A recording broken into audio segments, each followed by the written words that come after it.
কোরআনটাকে হাতে নিয়ে হযরত ওমর, আরবি দেশের মানুষ ছিল, আরবি ভাষা বুঝে, হযরত ওমর কোরআন শরীফ হাতে নেয়। হাতে নেওয়ার পর তেলাওয়াত করতেছে, আর চোখের পানি বৃষ্টির ফোঁটার মতন টপ টপ করে পড়তেছে। হযরত ওমর ফারুক বলে, রে বোন, এই কোরআন এত সুন্দর, না জানি ওই মুহাম্মদ আব্দুল্লাহর বেটা কত সুন্দর, আমাকে নিয়ে চলো, আমাকে নিয়ে চলো ওই আব্দুল্লাহর বেটা মুহাম্মদের কাছে। হে বাজার, দেখেন দেখেন আল্লাহর কোরআনের সোহবতে আসলে হযরত ওমর কিভাবে পরিবর্তন হয়ে গেল। হযরত ওমর আল্লাহর পয়গম্বরের দরবারের দিকে রওনা দিয়েছে। সাহাবায়ে কেরাম হযরত ওমরের চেহারা দেখে সবাই অবাক হয়ে গেলেন।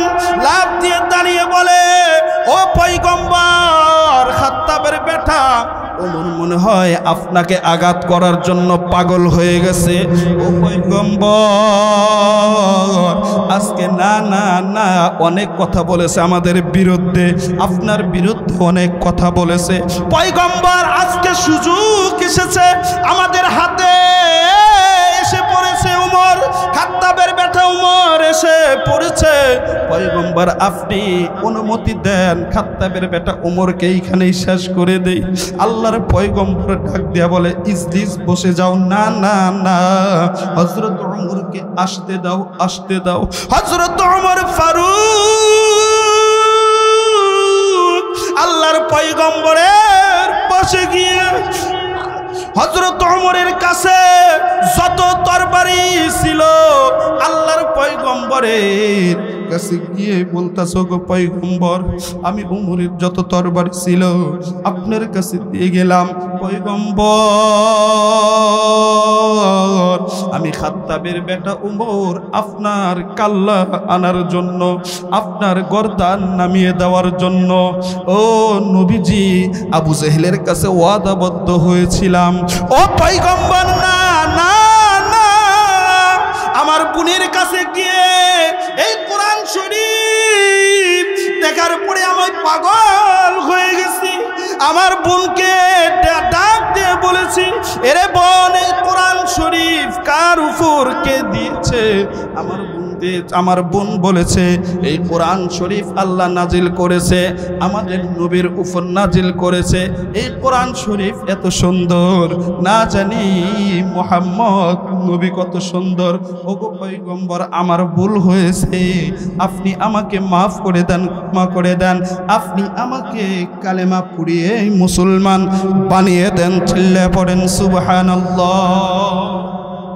কুইজবাড়ি হটিবাড়ি গোরস্তান নুরানি ও হাফিজিয়া মাদ্রাসা উদ্যোগে বার্ষিক ওয়াজ ও দোয়া মাহফিলের আজকের সম্মানিত প্রধান মেহমান, আন্তর্জাতিক খ্যাতিসম্পন্ন মুফাসসির কোরআন আল্লামা আব্দুল বাসিত খান দামাত বরকাতুহু, খতিব বনশ্রী সেন্ট্রাল জামে মসজিদ ঢাকা।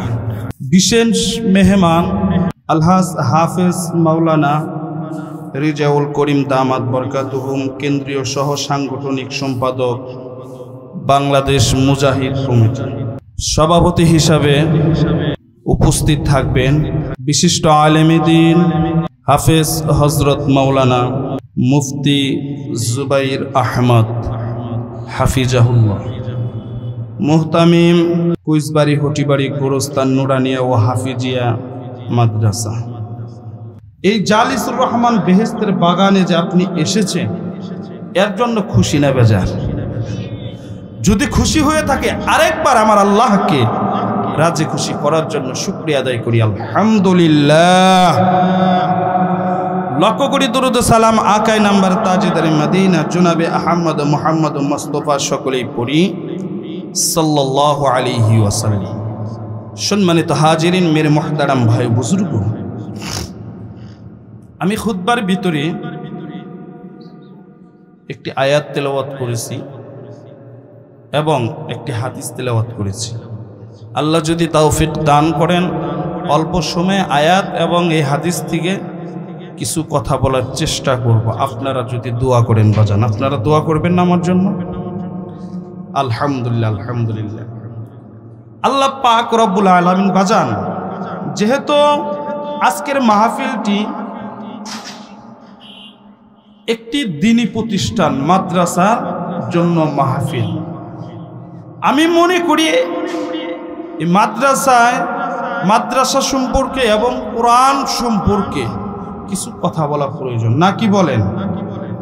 এই মাদ্রাসায় সন্তানদেরকে দিলে লাভ কি, ফায়দা কি, আর ফজিলত কি, এই সম্পর্কে আমি যদি অল্প কিছু সময় কথা বলি, আপনারা কি রাগ করবেন বাজান?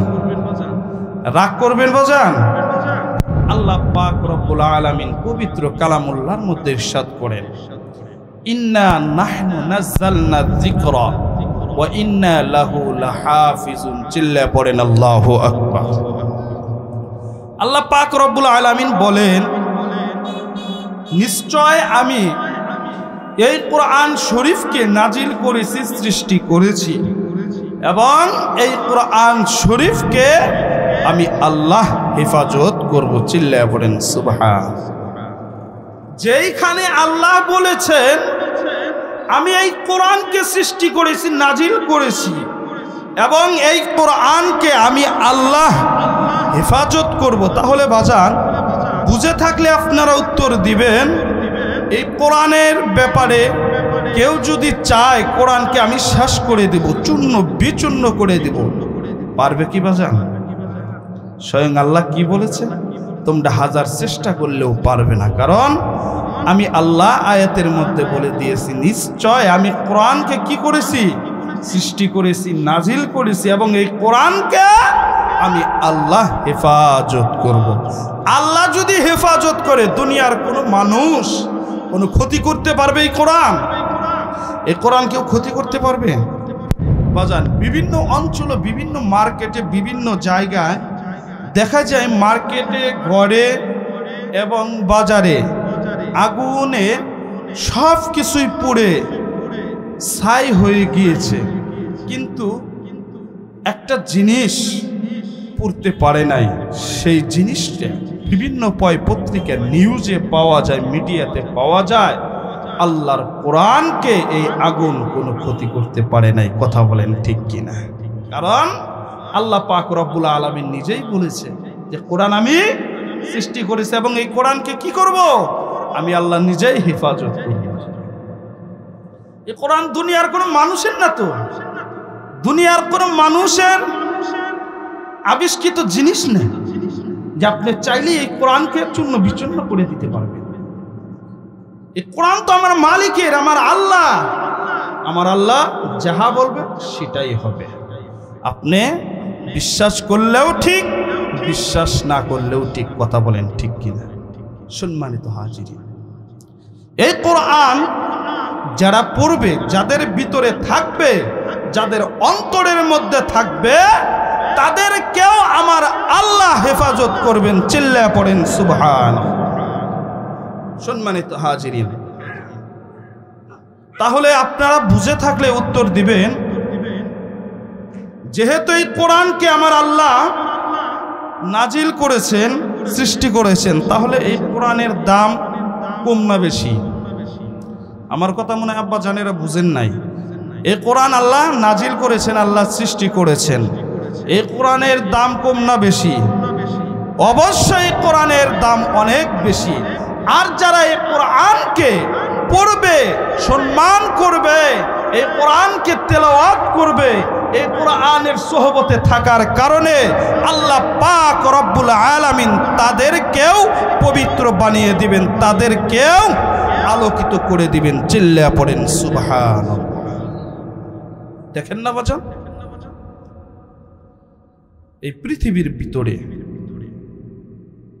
কত শিক্ষিত মানুষ আছে, কত শিক্ষিত মানুষ আছে। আর মাদ্রাসার শিক্ষিত, দুই শিক্ষিত যদি একত্রিত করেন, স্কুল, কলেজ, ভার্সিটির ব্যাপারে আমি কিন্তু খারাপ মন্তব্য করতেছি না, পার্থক্যটা আমি আপনাদেরকে বোঝানোর চেষ্টা করতেছি। পৃথিবীর স্কুল কলেজ যত এই ডিপার্টমেন্টে যত পড়ালেখা আছে, বিসিএস ক্যাডার শেষ করে যত পড়ালেখা আছে সব কিছু শেষ করেছে, কিন্তু ইমামতি করার যোগ্যতাটা সে রাখে না। কথা বলেন ঠিক কিনা? অনেক বিসিএস ক্যাডার আছে, অনেক শিক্ষিত প্রফেসর, অনেক শিক্ষিত লোক আছে যাদের মা এবং বাবা ইন্তেকাল করার পরে ৬,০০০ টাকা বেতনের ইমাম সাহেবের মাধ্যমেই জানাজাটা পড়ায়। কথা বলেন ঠিক কিনা? এটাই হচ্ছে কোরআনের দাম, এই কোরআনের দাম, এটাই হচ্ছে কোরআনের ইজ্জত। একজন হাফিজুল কোরআন, শুধু হাফেজ, কত শিক্ষিত মানুষের সামনে গিয়ে ইমামতি করে। কথা বলেন ঠিক কিনা? এদের দাম কিতাবের ভিতরে এসেছে। যারা মাদ্রাসার ছাত্র কোরআন শরীফ শিক্ষা করে, আল্লাহ পাক রব্বুল আলামিনের অগণিত রহমতের ফেরেশতা মাদ্রাসার ছাত্রদের পায়ের নিচ দিয়ে নূরের পর বিছিয়ে দেন। সুবহানাল্লাহ। কিন্তু বাজান, আফসোস আর দুঃখের সাথে বলতে হচ্ছে, আমরা এই কোরআনকে আজও চিনতে পারলাম না। কথা বলেন ঠিক কিনা? বাংলা ইংরেজি শহর অঞ্চলে গ্রাম অঞ্চলে প্রাইভেট পড়ায় 30 দিন না 15 দিন 20 দিন 5,000 6,000 10,000 15,000 টাকাও পর্যন্ত প্রাইভেট পড়ায়, আর তার সন্তানকে কোরআন শিক্ষা দিবে 200 টাকা 500 টাকা দিয়ে প্রাইভেট পড়ায়। কথা বলেন ঠিক কিনা? এই রে আফসোস, তাদের কাছে কোরআনটা এত দাম কমে গেল, বুঝে আসে না। এমন একটা সময় ছিল ঘরের ভিতর থেকে, প্রত্যেকটা ঘর থেকে কোরআনের আওয়াজ বের হতো। কথা বলেন ঠিক কিনা? এমন এক সময় ছিল, আমাদের মা খালারা আপু যারা ছিল 20-25 বছর পূর্বে ফজরের নামাজ শেষ করেই তারা কোরআন তেলাওয়াতে পাগল হয়ে যাইত। আর এখন এই কোরআনের থেকে ঘরের টিভির দাম বেশি। বিয়ের মধ্যে যে কোরআন শরীফ নিয়ে আসছিল, ছোট একটা গামছা তেনা দিয়ে পেঁচিয়ে ওই তক্তার ভিতরে যে রাখছে, মরার আগে আর কোনোদিন মনে হয় কোরআন শরীফ বুঝেও দেখেন। আর কোরআন শরীফের পাশে যে তক্তার টেবিল বলেন, ওইখানে জাহান্নামের ঘর, ওই যে টিভি আছে যেটা দেয় সবসময় গুনার কাজ হয়, সেই টিভিকে দিনে 3 বার নয় 5 বার পর্যন্ত পরিষ্কার তেনা দেয়, ওই টিভি পরিষ্কার করে। কথা বলেন ঠিক কিনা? যেই ঘরের ভিতরে তোমার কোরআনকে, আল্লাহর কোরআনকে সম্মান না করে, পরিষ্কার না করে, ওই ঘরের ভিতরে তুমি টিভিকে মান দাও, ইজ্জত করলা, কোরআনকে অপমান করলা, আর টিভিকে পরিষ্কার করলা দিনে 5-6 বার, আর কোরআন টিভির পাশে আছে, তুমি কোরআন তাকিয়ে দেখলা না, কোরআনের দিকে একটু চুমু খেলা না, কোরআনকে একটু পরিষ্কার করলা না, তো এই আসমান আর জমিনের মাঝখানে তোমার মতো গাদ্দার মুনাফিক আর কেউ হতে পারে না। কথা বলেন ঠিক কিনা? সেই কারণেই তো সংসারে এত ঝগড়া ফাসাদ, অশান্তি। কথা বলেন ঠিক কিনা? আল্লাহর কোরআনের দিকে আসতে হবে। আপনি কোরআনের দিকে যদি আসতে পারেন, কত গুনাহগার মানুষ এই কোরআনের সহবতে এসে আল্লাহর পাগল হয়ে গেল, যাদের জিন্দেগিটা ছিল শুধু গুনার গুনাহ, পবিত্র ছিল না, অপবিত্র ছিল, নাপাকি কাজকর্ম করত। এই কোরআনের কারণে, এই কোরআনের সহবতে এসে জানোয়ার গুলো আনোয়ার রূপে রূপান্তরিত হয়েছেন। চিল্লা পড়েন সুবহানাল্লাহ। সম্মানিত হাজিরিন, কিভাবে গুনাহগার মানুষ এই কোরআনের সহবতে আসলে ভালো হয়ে যায়, পবিত্র হয়ে যায়, আনোয়ার হয়ে যায়, এর একটি মিসাল, একটি উদাহরণ দিলে আপনারা বুঝবেন। আপনারা সকলেই জানেন হযরত ওমর ফারুক রাদিয়াল্লাহু আনহু, উনি প্রথম অবস্থায় কিন্তু মুসলমান ছিলেন না, না কি বলেন?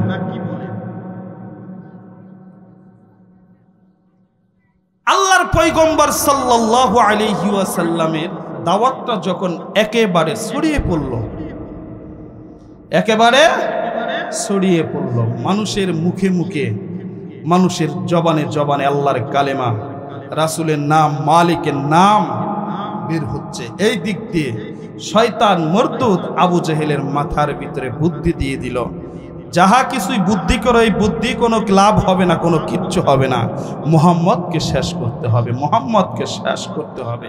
আবু জেহেল তার নেতা কর্মীদেরকে একত্রিত করে সবাই পরামর্শ করলো। আবু জেহেল ঘোষণা করে দিল, এই মজলিসের ভিতরে এমন কে আছেন মুহাম্মদের কাল্লা এনে দিতে পারবেন, মাথাটা এনে দিতে পারবেন, শরীর থেকে মাথাটাকে আলাদা করে দিয়ে মাথাটাকে এনে দিতে পারবেন। বাজান, কথা বুঝতে হবে, ওই মজলিসের ভিতরে কোনো সাহসী কোনো যুবক ছিল না, কোনো মানুষ ছিল না, কেউ দাঁড়ানোর সাহস পায় না। ওমর ফারুক লাভ দিয়ে দাঁড়িয়ে বলেন, নেতা, আব্দুল্লাহর বেটা মুহাম্মদের কাল্লা আমি ওমর এনে দিতে পারব, বিনিময়ে তুমি অনেক পুরস্কার পেয়ে যাবে।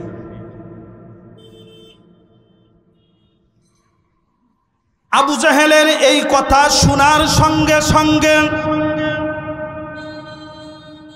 হযরত ওমর ফারুক তখন কিন্তু মুসলমান হয় নাই, কালেমা গ্রহণ করে নাই। যখন কাফের ছিল, ওই মজলিস থেকে লাভ দিয়ে দাঁড়িয়ে বলল, ও নেতা আবু জেহেল, এইখানে কেউ দাঁড়াইতে পারবে না, কেউ সাহস পাবে না। ও নেতা আবু জেহেল, আমি হাত তুলেছি, আমি উমর আব্দুল্লাহর বেটা মুহাম্মদের কাল্লা এনে দিতে পারবো। আবু জেহেল খুশি হয়ে গেল।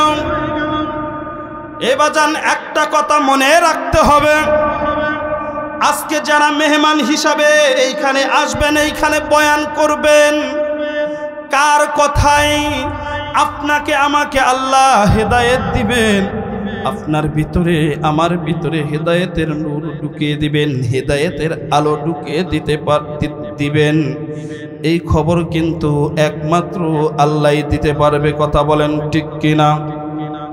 হযরত ওমর লাফ দিয়ে দাঁড়িয়ে গেল, ও নেতা আবু জেহেল, আমি আব্দুল্লাহর বেটা মুহাম্মদের কাল্লা আপনাকে এনে দিব। ওমর ফারুক রাদিয়াল্লাহু আনহু হাতে তরবারি নিয়ে আল্লাহর পয়গম্বরের দিকে দৌড় দিচ্ছে। ওমরের মাথার মধ্যে একটাই চিন্তা, যেভাবেই হোক আজকে আব্দুল্লাহর বেটা মুহাম্মদের কাল্লা এনে দিব আবু জেহেলের কাছে। এই দিক দিয়ে বাড়ির দিকে যাবে,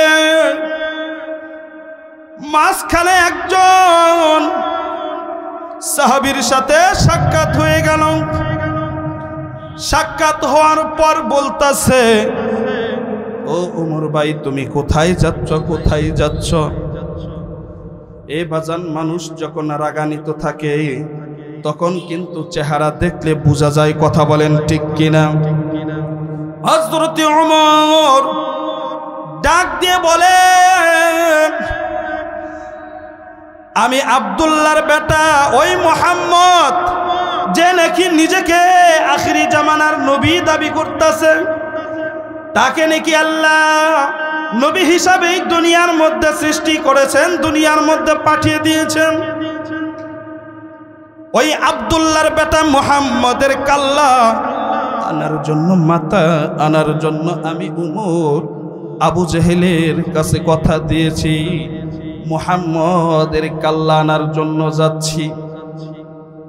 তখন ওই যুবক বলতাছে, আপনি আব্দুল্লাহর ছেলে মুহাম্মদের কাল্লা কাটতে যাবেন, ঠিক আছে যান, তার আগে নিজের ঘরের খবরটা আপনি নেন। কয় কেন, কি হয়েছে? কয় আমি যখন আসলাম আমি দেখলাম আপনার ঘরে থেকে ওই রুম থেকে কোরআনের আওয়াজ আসতেছে, চিল্লা পড়েন সুবহানাল্লাহ। হযরত ওমরের মধ্যে এতক্ষণ পর্যন্ত যদি 90% রাগ থাকতো, এই কথা শোনার সঙ্গে সঙ্গে একেবারে 100% রাগ উঠে গিয়েছে। হাই রে হাই, আমি নেতা আবু জেলের কাছে ওয়াদাবদ্ধ হয়েছি, কথা দিয়েছি মুহাম্মদের কাল্লা এনে দিব। হাই রে হাই, আর এখন যদি ওই কোরআনের আওয়াজ আমার রুম থেকে, আমার ঘর থেকে হয়, তাহলে উপায়টা হবে কি? আরো রাগান্বিত হয়ে হযরত ওমর নিজের ঘরের দিকে, নিজের বাড়ির দিকে যাচ্ছেন, অনেক তাড়াহুড়া করে যাচ্ছে। বাড়ির মধ্যে যখন রুমের মধ্যে এরকম ভাবে আওয়াজ করলো, আওয়াজ করার সঙ্গে সঙ্গে হযরত ওমরের বোন অবাক হয়ে গেল। হাই রে হাই, ভাইজান তো এইখানে চলে এসেছে, এখন মনে হয় আমাকে আর বাঁচিয়ে রাখবে না।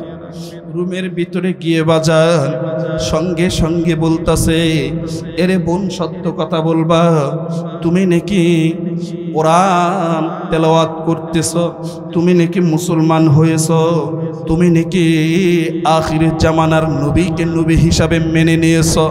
হযরত ওমর ফারুকের বোন ডাক দিয়ে বলতেছে, ভাইজান হ্যাঁ, আপনি যা শুনেছেন সব সত্য শুনেছেন। ও ভাইজান, আমি কোরআন তেলাওয়াত করতেছিলাম, আমি মুহাম্মদ নবী কালেমা পড়েছি, আমি মুসলমান হয়েছি। এই কথা শোনার সঙ্গে সঙ্গে ভাইজান হযরত ওমরের ভিতরে তো ইসলামের কোনো জ্ঞান ছিল না, আদর্শের কোনো জ্ঞান ছিল না, ঈমান ছিল না। সেই কারণে ওমর ফারুক রাগান্বিত হয়ে, ক্ষিপ্ত হয়ে নিজের বোনের উপর আঘাত করা শুরু করে দিল, আরম্ভ করে দিল। শেষ মুহূর্তে এমন ভাবে আঘাত করতেছে, শরীরের মধ্যে আঘাত করতে করতে পিঠের চামড়াকে ফেটে দিয়েছে, পিঠের চামড়া ফেটে রক্ত বের হচ্ছে। আর হযরত ওমরের বোন ডাক দিয়ে বলতেছে, ও ভাইজান, দুনিয়ার মধ্যে মা বেঁচে থাকলে আমি মায়ের কাছে যাইতাম, বাবা বেঁচে থাকলে আমি বাবার কাছে যাইতাম, এখন তো আমার মাও নাই, বাবাও নাই। বোন যখন বিপদে পড়ে যায় তখন বোন ভাইয়ের কাছে চলে যায়। ও ভাই, আমি আপনার কাছে কিভাবে যাব? আপনি নিজেই তো, আমি আপনার বোন, আর আপনি আমার ভাই হয়ে আমাকে এমন ভাবে আঘাত করতেছেন। ও ভাইজান, আপনার ভিতরে কি একটু মায়া লাগে না? আপনার অন্তরে কি একটু মায়া লাগে না? ও ভাইজান, দেখেন আমার পিঠের মধ্যে এমন ভাবে আঘাত করেছেন, চামড়াগুলো ফেটে রক্ত বের হয়েছে, চোখের পানি ছেড়ে দিয়ে এরকম ভাবে যখন বোন হয়ে ভাইজানকে বলতেছে। হযরত ওমর ফারুক বোনের দিকে যখন নজরটা দিয়েছে, দেখে বোনের চোখ দিয়ে পানি বের হচ্ছে। হযরত ওমর ফারুক চোখের পানি দেখে নিজেকে সহ্য করতে পারলেন না, নিজেকে নিয়ন্ত্রণ করতে পারলেন না, নিজেকে ধরে রাখতে পারলেন না। সঙ্গে সঙ্গে বোনকে এরকম ভাবে বুকে জড়িয়ে নিয়েছে। এরে বোন, আমার ভুল হয়েছে, আমার ভুল হয়েছে, কিন্তু বোন আমার জানার বিষয়, ওই যে ওইখানে কি যেন দেখা যাচ্ছে, দেখতে অনেক সুন্দর দেখা যাচ্ছে। এরে বোন, ওই জিনিসটার নাম কি? তখন বোন বলতেছে, ভাইজান আপনাকে, আপনি আমাকে যে জিনিসের জন্য আঘাত করলেন, যে জিনিসের জন্য আমাকে এরকম করলেন, এরকম পিটানি দিলেন, এরকম আঘাত করলেন, ওই জিনিসটি হচ্ছে আল্লাহর কোরআন। চিল্লা পড়েন সুবহানাল্লাহ। হযরত ওমর বোনকে ডাক দিয়ে বলে, রে বোন, ওই জিনিসটা, ওই কোরআনকে দেখতে আমার বড়ই ইচ্ছা করতেছে, বড়ই ইচ্ছা হচ্ছে। বোন ডাক দিয়া বলে, ভাইজান ওই কিতাব, ওই কোরআন তো নাফাকি নয়, ওই কোরআন হচ্ছে আল্লাহর কোরআন, ওই কোরআন হচ্ছে আমার মালিকের কোরআন, ওই কোরআন হচ্ছে পবিত্র, আর আপনি হচ্ছেন নাফাকি, আপনার শরীর এখনো অপবিত্র আছে। ভাইজান পবিত্র হতে হবে, পবিত্র অর্জন করতে হবে। এই বাজান বোনের কথা শুনে পবিত্রতা অর্জন করে ওই কোরআনটাকে হাতে নিয়ে হযরত ওমর, আরবি দেশের মানুষ ছিল, আরবি ভাষা বুঝে, হযরত ওমর কোরআন শরীফ হাতে নেয়, হাতে নেওয়ার পর তেলাওয়াত করতেছে, আর চোখের পানি বৃষ্টির ফোঁটার মতন টপ টপ করে পড়তেছে। হযরত ওমর ফারুক বলে, রে বোন এই কোরআন এত সুন্দর, না জানি ওই মোহাম্মদ আব্দুল্লাহর বেটা কত সুন্দর, বোন আমাকে নিয়ে চলো, আমাকে নিয়ে চলো ওই আব্দুল্লাহর বেটা মোহাম্মদের কাছে। এ বাজার দেখেন দেখেন আল্লাহর কোরআনের সোহবতে আসলে হযরত ওমর কিভাবে পরিবর্তন হয়ে গেল। হযরত ওমর আল্লাহর পয়গম্বরের দরবারের দিকে রওনা দিয়েছে। সাহাবায়ে কেরাম হযরত ওমরের চেহারা দেখে সবাই অবাক হয়ে গেলেন, লাফ দিয়ে দাঁড়িয়ে বলে, ও পয়গম্বর খাত্তাবের বেটা, ওমর মনে হয় আপনাকে আঘাত করার জন্য পাগল হয়ে গেছে। ও পয়গম্বর আজকে না না না অনেক কথা বলেছে আমাদের বিরুদ্ধে, আপনার বিরুদ্ধে অনেক কথা বলেছে।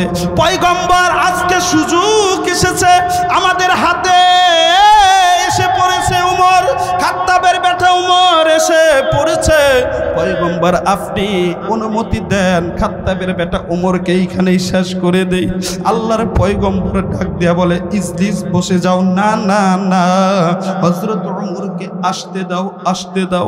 হযরত উমর ফারুক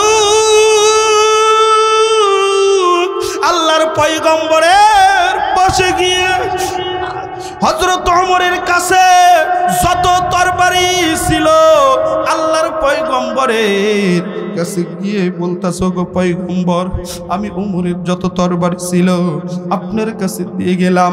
পয়গম্বর আমি খাত্তাবের বেটা উমর আপনার কাল্লা আনার জন্য, আপনার গর্দান নামিয়ে দেওয়ার জন্য ও নবীজি আবু জেহেলের কাছে ওয়াদাবদ্ধ হয়েছিলাম। ও পয়গম্বর না না না, আমার বোনের কাছে গিয়ে এই কোরআন শরীফ দেখার পরে আমি পাগল হয়ে গেছি। আমার বোনকে ডাক দিয়ে বলেছি, এরে বোন এই কোরআন শরীফ কার উপর কে দিয়েছে? আমার বোন বলেছে এই কোরআন শরীফ আল্লাহ নাজিল করেছে, আমাদের নবীর উপর নাজিল করেছে। এই কোরআন শরীফ এত সুন্দর, না জানি মুহাম্মদ নবী কত সুন্দর। ওগো পয়গম্বর আমার ভুল হয়েছে, আপনি আমাকে মাফ করে দেন, ক্ষমা করে দেন, আপনি আমাকে কালেমা পড়িয়ে মুসলমান বানিয়ে দেন। চিল্লা পড়েন সুবহানাল্লাহ। হযরত ওমর কোরআনের দিকে নজর দিয়েছে। আল্লাহ পাক রব্বুল আলামিন এই কোরআনের দিকে নজর দেওয়ার কারণে হযরত ওমরের কপালটাকে আল্লাহ খুলে দিয়েছেন। সুবহানাল্লাহ। জানোয়ার থেকে আনোয়ার বানিয়ে দিয়েছেন। সুবহানাল্লাহ। এই কুচবাড়ির বাপজানেরা, কুচবাড়ির কলিজার টুকরা যুবক ভাই, কুচবাড়ি হটিবাড়ি গোরস্তান নুরানি ও হাফিজিয়া মাদ্রাসাকে তোমরা মোহাব্বত করে ভালোবাসো। মোহাব্বত করে ভালোবেসে যদি একটা সন্তান, একটা ছেলে, একটা মেয়ে এই মাদ্রাসায় যদি দিতে পারো, এমন একটা সময় আসবে তোমার এই ছেলে, এই মেয়ে তুমি ইন্তেকাল করার পর এই কোরআন শরীফ এরকম ভাবে খুলে তোমার কবরের পাশে গিয়ে তেলাওয়াত করবে। তোমার লাশের পাশে দাঁড়িয়ে দাঁড়িয়ে কোরআন তেলাওয়াত করবে। আমাদের এই যে শিক্ষক হযরত উলামায়ে কেরাম যারা আছে, আত্মীয় স্বজন মারা গেলে তারা নিজেরা গিয়ে কোরআন শরীফ তেলাওয়াত করে। আমি নিজে, আমার আম্মা জান ১.৫ বছর পূর্বে যখন ইন্তেকাল করলো, এইখান থেকে আমি গোবিন্দাসী যাওয়ার পর আম্মা জান যখন ইন্তেকাল করেছে, আমার মায়ের লাশের পাশে দাঁড়িয়ে দাঁড়িয়ে আমি কোরআন তেলাওয়াত করেছি। কোরআন তেলাওয়াত করেছি। কিতাবের ভিতরে এসেছে, কোন সন্তান মা এবং বাবার জন্য যদি কোরআন তেলাওয়াত করে, আল্লাহ পাক রব্বুল আলামিন এই কোরআনের উসিলায় মা এবং বাবাকে মাফ করে দেন। সুবহানাল্লাহ। সেই কারণে কুচবাড়ির বাপজানেরা, কলিজার টুকরা যুবক ভাই, আম্মা জানদেরকে আমি অনুরোধ করে বলবো, আপনাদের সন্তানদেরকে মাদ্রাসায় ভর্তি করিয়ে দেন। আপনাদের আপনাদের গ্রামের প্রতিষ্ঠান কুচবাড়ি হুটিবাড়ি মাদ্রাসায় দিয়ে দেন। এই কোরআন যদি শিখতে পারে, কোরআন যদি পড়তে পারে, এর উসিলায়, এই কোরআনের উসিলায় আল্লাহ চাইলে আপনাদেরকে মাফ করতে পারে না বাজান? অবশ্যই মাফ করতে পারে। সম্মানিত হাজিরিন, মেরে মুহতারাম ভাই বুজুর্গ, আল্লাহ পাক রব্বুল আলামিন আমাদের সব ভাইকে এই কোরআনওয়ালা হাদিসওয়ালা হিসাবে কবুল করুন। সকলে বলি আমিন। সম্মানিত হাজিরিন, যতটুক আলোচনা করলাম আল্লাহ পাক রব্বুল আলামিন আমাদেরকে আমল করার তৌফিক দান করুন। সকলে বলি আমিন। ওয়া মা আলাইনা ইল্লাল বালাগ। আসসালামু আলাইকুম ওয়া রাহমাতুল্লাহ।